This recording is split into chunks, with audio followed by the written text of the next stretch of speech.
Profiling is a process, and it's a tool. Its purpose is to narrow the focus of the investigation and to highlight the traits and characteristics of potential offenders.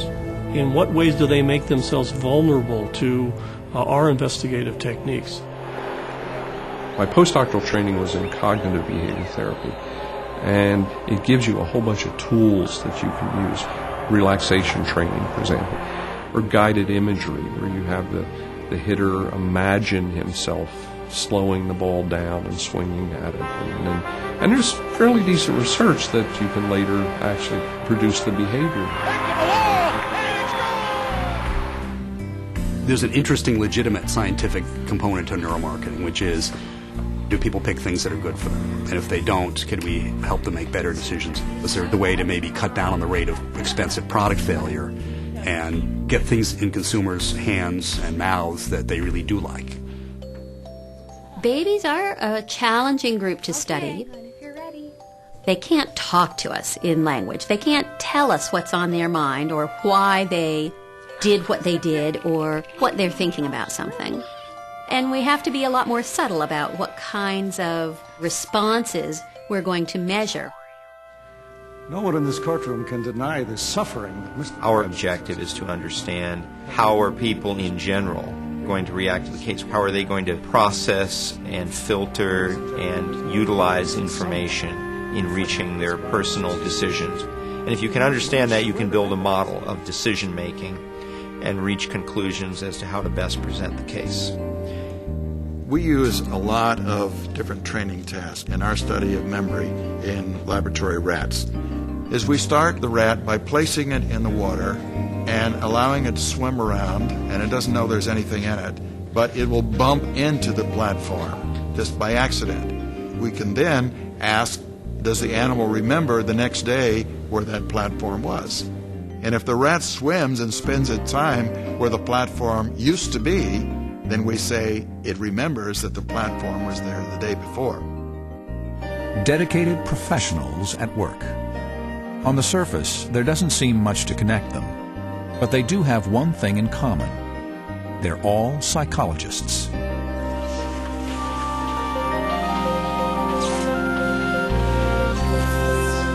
Psychology really is a core discipline that touches virtually every aspect of our lives. It relates to everything from sleep and dreams to child development to how we see the world, how we think, and the problems and the challenges and the stresses that we face. It's about life. And yet many people see psychology in much narrower terms. When I get on an airplane and you do the usual thing with your seatmate and I say I'm a psychologist, and they always say, oh, I bet you're analyzing me right now. First you have to move them away from the idea that all of psychology is just analyzing what's wrong with people or some kind of therapy. Psychology is defined today as the scientific study of behavior and mental processes. Psychologists are involved with understanding human behavior and the causes, the motivations, perceptions, consequences, attitudes, and they drive so much of behavior. That's, for most people, where they live their lives. They live their lives interacting with people, dealing with their thoughts and emotions and other people's thoughts and emotions. I mean, there's the weather, and there's, what kind of tires you're going to get on your car and stuff like that. But if you follow people around and hear what they talk about, with the most passion. It's other people. And that's because humans, Homo sapiens, are a social animal. For Nobel laureate Daniel Kahneman, this fascination with people began at an early age. A major influence, I think, on me in my childhood was just my mother and my mother's gossip, I think. She just made people sound very interesting. And undoubtedly, that's the beginning of my psychological interest. I wanted to understand people as a child. We were in France during the war, World War II, and of course, we're Jews, and the Jews were persecuted.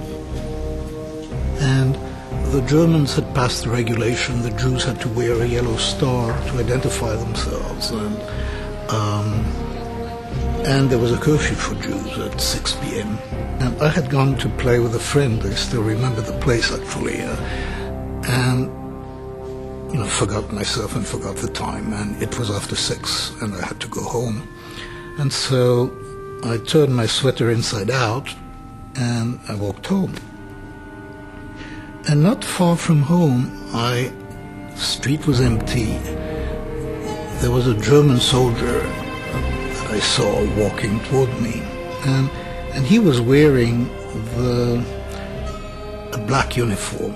And I had been told to be particularly afraid of people in black uniform. Those were the SS, the stormtroopers, and we're walking towards each other. There was nothing I could do, and he called me toward him, and I was truly terrified. And then he picked me up,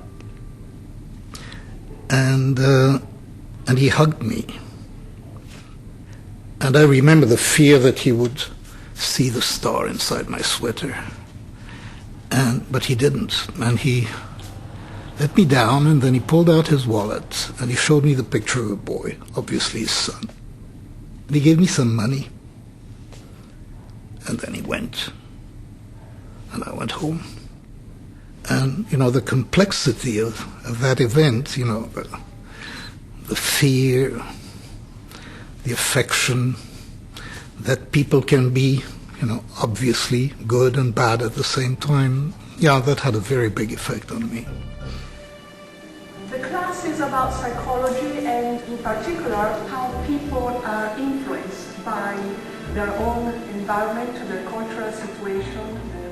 Often the aspects of psychology that students think of when they first hear the word psychology are very different from what they encounter when they actually take a course.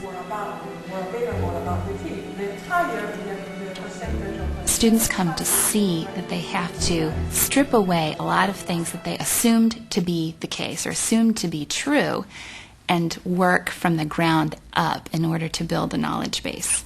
I remember having an instructor who was trying to demonstrate the importance of your cognitive set, or what you were thinking about at the time you perceived a stimulus. So he said, now I'm going to go over here, I'm going to talk to one half of the class, so the other side couldn't hear. I'm going to talk to you about going shopping for shoes and the difficulty in finding shoes and the right lengths and widths and a shoe that fits your foot properly, and told a story about this.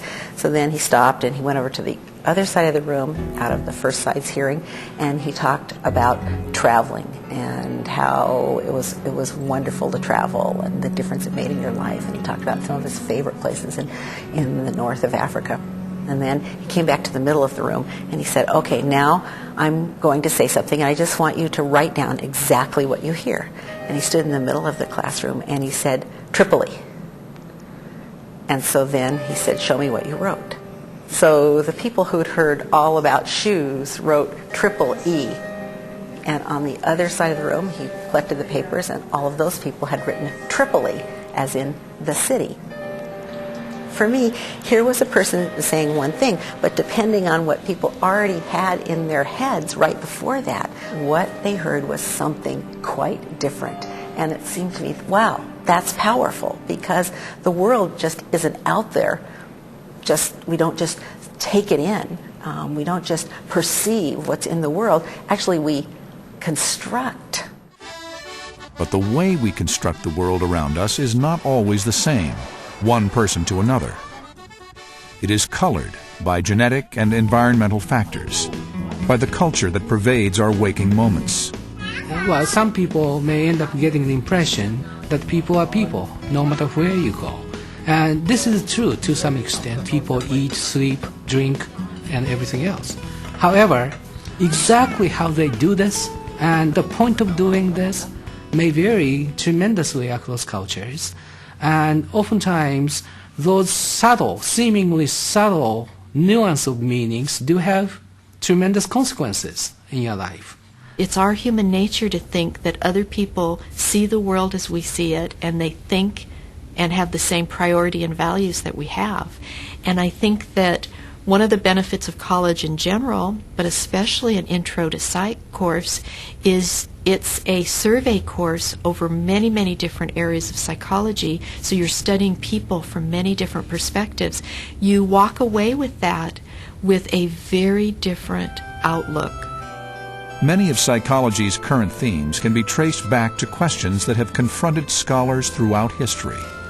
If you go way, way back into philosophy and the philosophical roots of psychology, back to Rousseau and Voltaire, they were concerned with the problem of evil, why bad things happen to good people, kinds of things. There was a great earthquake that destroyed Lisbon, Portugal in the 1700s. It was their version of 9/11.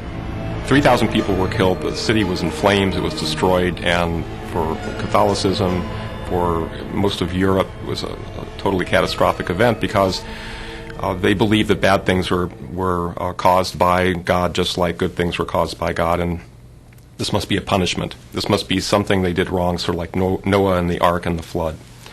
And it was a crisis, and there were two different responses. One was that, well, you shouldn't have built houses there, but the other response was that not everything that happens that's bad is evil, human-caused evil, and the natural kinds of things like earthquakes were not the same.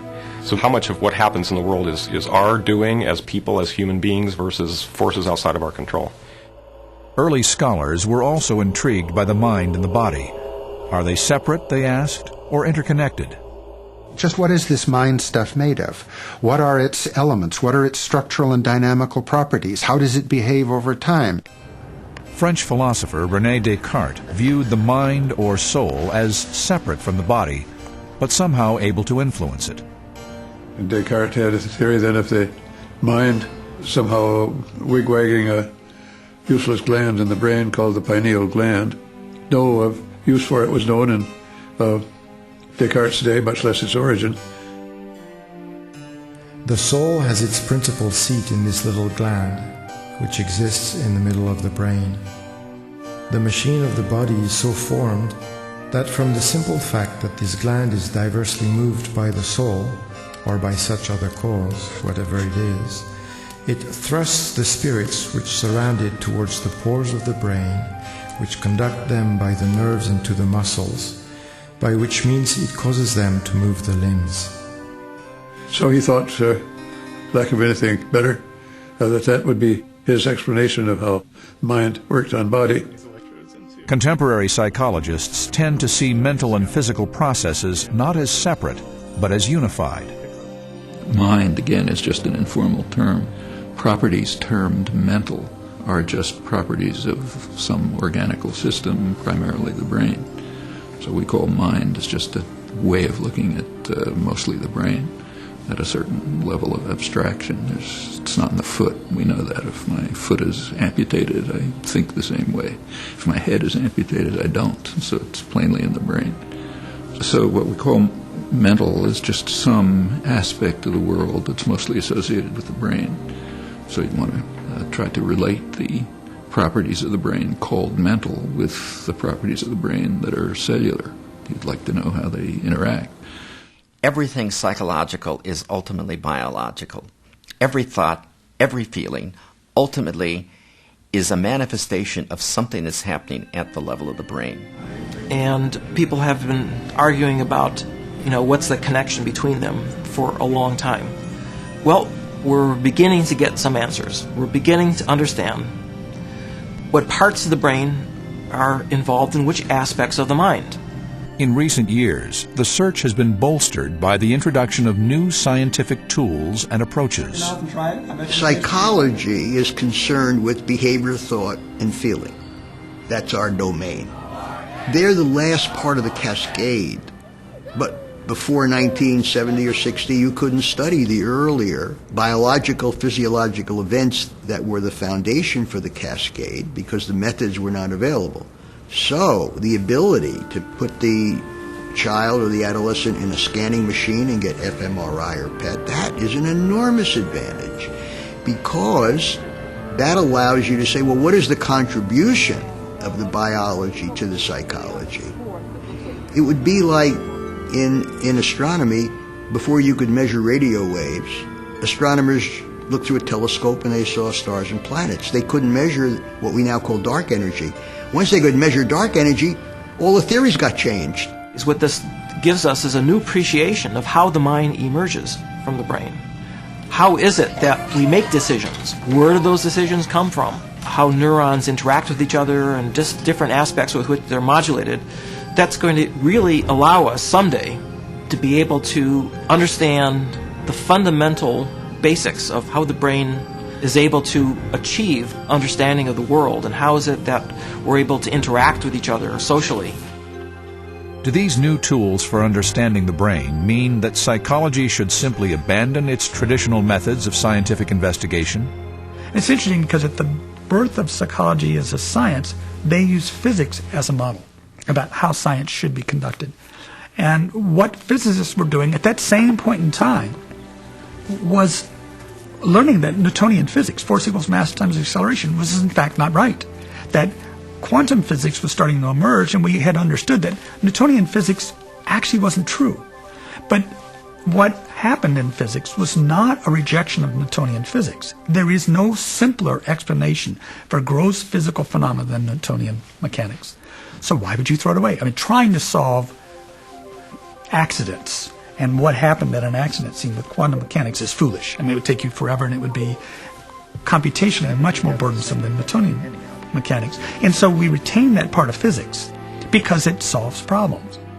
Soon after Wilhelm Wundt opened the first psychology laboratory in Germany in 1879, the field began to divide into distinct schools of thought. Structuralism emerged first, but faded quickly. The movement known as functionalism came next. By the middle of the 20th century, a variety of perspectives had developed. There was a time, I'm told, when you went to a conference that you sat in one of four quadrants. There was the behaviorist quadrant, and the humanist quadrant, and the psychoanalytic quadrant, and the Gestalt quadrant. And these were the four sort of major schools of thought. Some were opposed to each other, others were simply doing what they cared about. That was replaced by what we view as our current sort of fields within psychology. Psychology industry. It's made up of a few fundamental areas, one of which is cognitive psychology, the other is social psychology, a third maybe developmental psychology, clinical psychology, and you could imagine an area that we might refer to loosely as behavioral neuroscience. But these areas have themselves stopped having real meaning, at least in my mind. And this may have to do with me in particular because I am a lumper. You know, I just see connections between things. And even though my own work kind of goes deep into a few problems I'm interested in, I don't think about them as residing in social psychology, for example. It's the questions you ask that are regarded to be important or not important, not which little field you see yourself in. That struggle over what is the best interpretation is one of the fuel sources in scientific enterprises. But it can lead to this warrior mentality, so that a new perspective, which may have value and validity, gets attacked and rejected before it has time to develop. Or this alternative perspective isn't given full voice because it's not seen as being appropriate or real. The complexity of the field, most psychologists would agree, demands multiple perspectives or levels of analysis. Let's take, for example, something I've spent a lot of time studying and writing about, which is people's happiness. Who is happy? Well, we have different perspectives on who is happy and what is conducive to happiness. First of all, we have a behavioral perspective on happiness that assesses it and measures it in terms of people's self-reported happiness, how they respond to questions like, taking all things together, how would you say things are these days? Are you very happy, pretty happy, or not too happy? We have behavioral measures like smiling, and to see whether, who smiles and looks happier than others. We have a biological perspective on happiness that has found that there's a definite genetic contribution to happiness. Identical twins, whether reared together or apart, tend to share similar happiness. So we know about half the person-to-person variation in happiness at any given time is genetically influenced. There's an evolutionary perspective on happiness that seeks to explain why most people are at least moderately happy, if not very happy. And that is that being relatively happy most of the time means that when something bad happens and we get unhappy, it alerts the organism to do something about it. So it's adaptive.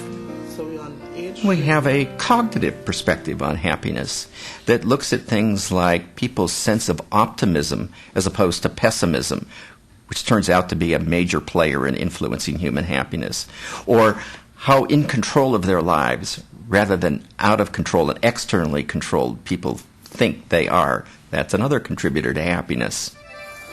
Then there's a cultural influence on happiness as well. If you look at the happiness as reported by people in different countries, we find that they range from, at the very happiest, people in Puerto Rico and Mexico, according to World Survey, to, at the unhappiest end of the world's continuum, folks in Zimbabwe who are living with privation and a real loss of control over their lives. So we see perspectives on happiness that range from the biological to the cognitive to the cultural, and all together they weave to give us a more complete understanding of who is happy and why. Psychology does not lend itself to a narrow glimpse. And so what's very important is to take the reductionistic look and take the macro look simultaneously and converge on any phenomena. It is not, psychology is not a field that one can isolate easily phenomena from the context in which you see it. If you do X under one set of conditions, you'll get Y. But if you do X under another set of conditions, you'll get not Y. And we really don't understand a phenomena in psychology until we can understand the scope conditions, the barrier conditions that give rise to the phenomena, that suppress the phenomena. And looking for both simultaneously, it's a challenge. It's what makes psychology particularly difficult. Today, the field of psychology is expanding its focus in ways that would have been unheard of 30 to 40 years ago. I offered my first Psychology of Women course in the 1972-73 academic year, so quite some time ago. And the students were just so eager. I mean, they were hanging on every word because this material just had not been in psychology. Now, to some extent, they take this material for granted. And they, of course, didn't live through the history of the feminist movement, and particularly the feminist movement within psychology, to see how hard fought these gains have been. When I look at my own field, social psychology, you definitely see major changes in the kind of issues that occupy the field and the theories that occupy the field compared to when I began this field in the late 60s. So there's no doubt that we understand a lot more about the psychology of race, the psychology of prejudice, the psychology of racial experience, of group experience in general, infinitely more than we did 25, 30 years ago. Infinitely more. And that's where a lot of the excitement is. The scientific excitement is because there's so many obvious questions to be taken up and addressed. The world is now opened up. And the idea of having a scientific psychology based strictly on first the white rat and then the white college sophomore, it isn't viable as a science. It isn't a way that you can't predicate a science of the sort that we aspire to on such a narrow subject population. So we're learning all kinds of things in this phase of the science. One way to think of it, I think, is that the boundaries between fields are not driven so much by genuine differences, but often by tools. So now that we have the capacity to kind of look at the brain, whether we look at the brain and say, how does memory work, or we look at the brain and say, why do some people buy certain products, or why do they reject money when they're bargaining, maybe those are quite closely related questions because they're linked by using the technology to understand things at a certain level of neural circuitry. So when people ask me, are you a neuroscientist or a psychologist or economist or what, first I'm kind of flattered. It usually means that, at least to somebody, I appear to be able to speak with a little authority about all of those things, and I'm happy being an or what, or a hyphenated psychoeconomist, a neuroeconomist. It's been wonderful to see its progression and to see how much of the progression has opened up practical extensions of this research. I mean, it's been magical. But one of the most amazing things to me about it is that the more it opens up, the more deeply we understand these processes in brains that evolve their functionality across life, the more interesting the science becomes and the more questions that are opened up by it. So I tell my students, the research fellows that work with me, that they're going to see the real golden period. I mean, I've seen an enormous evolution, but there's been so much more research done that's enabling the next great epoch, which I really think is still in front of us. In the early 90s, there was a set of articles about how psychology was being fractionated. All these various areas on their own, each with their specialized knowledge and methodology and subject populations, each with their own problems and theories and histories. And you could understand why there was the concern on the part of many psychologists that the field was simply going in different directions. And there were expectations being articulated that we would not have departments of psychology. We would have social psychologists go to business or education where they could sell or they could teach. Biological would go to medical schools and so forth. And some of us didn't buy that because we believe that by bringing those perspectives together, you get a more comprehensive understanding. And you need all of those understandings. I like to think of it in terms of understanding the magic of a symphony. You can't understand the magic of the symphony by just understanding the instruments. I mean, you certainly want to understand the instruments, but that understanding the mechanism of the music isn't to understand the magic of the music. Similarly, you have to understand the score. So the former would be like the biological, the score would be like the cognitive, the information processing operations. But to understand the core isn't to understand the magic of the symphony, to understand the musicians or their development or when they have problems, when something breaks. It takes that confluence of perspectives to really appreciate the magic of the symphony, just like it takes that to understand the magic of the mind.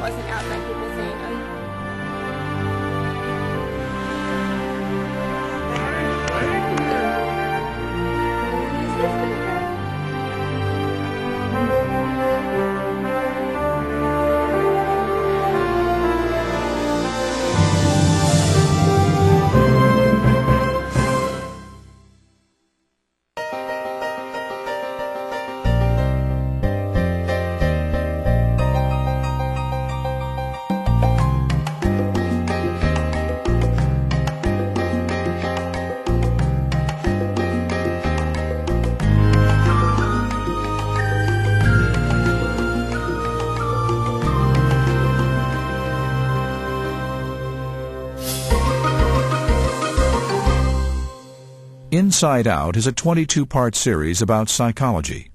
For information on this program and accompanying materials, call 1-800-576-2988 or visit us online.